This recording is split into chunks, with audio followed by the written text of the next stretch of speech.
My Mr. Episode 1. A story of wounded souls and silent desperation. In the cold, gray stillness of Seoul's concrete landscape, where warmth is scarce and kindness even scarcer, lives Park Dong-hoon, a man in his 40s who carries the heavy weight of quiet suffering in his heart. He walks through life as though he is invisible, bearing each day not with hope, but with the dull acceptance of someone who has long stopped expecting happiness. He works as a structural engineer at a large company, where he is respected but not truly seen, valued for his quiet efficiency but overlooked in every other way.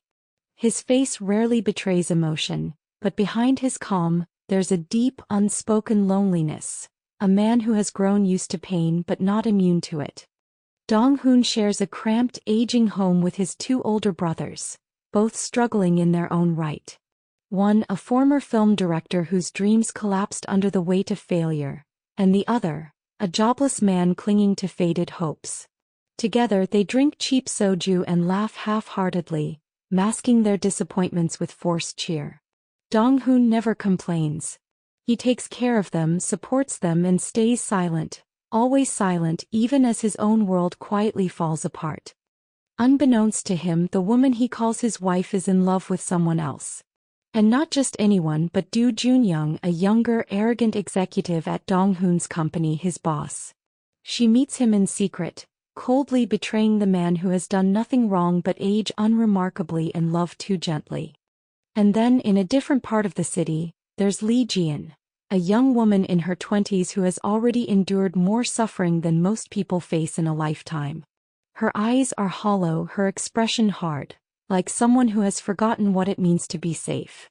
She lives in a tiny, mold-ridden apartment with her deaf and disabled grandmother, the only person in the world she truly cares about. Jian works multiple jobs, skips meals and dodges loan sharks, constantly looking over her shoulder, constantly calculating how to survive just one more day. Life has taught her to trust no one, to bow to no one, and to fight with whatever she has, even if that means doing things she hates. At the company, Jian is treated like she's beneath everyone, a temp worker, invisible to most. But one day she's offered a chance to make money. Do Junyoung, Dong-hoon's boss and the very man sleeping with his wife, pulls her aside and gives her a task: spy on Park Dong-hoon. Watch him. Report back. Find out what he's hiding.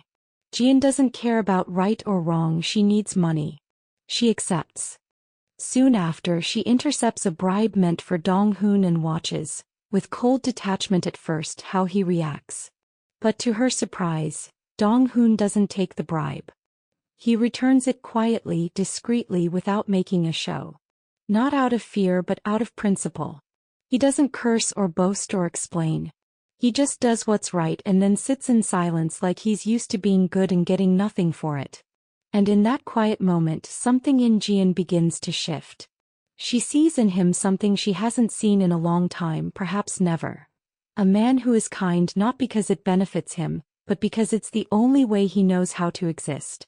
He doesn't know it yet, but she has begun to watch him more closely, not just for the job, but for something else, something deeper, even if she can't name it yet. And so, Episode 1 ends with two broken souls walking side by side in the same cruel world, yet completely unaware of how deeply their fates are about to intertwine.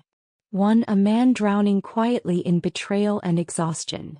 The other, a woman who's forgotten how to cry, hardened by years of cruelty. And between them a thread begins to form, thin and fragile, but strong enough to pull them toward something they both thought they had lost forever. The chance to be seen, to be understood, to be human again.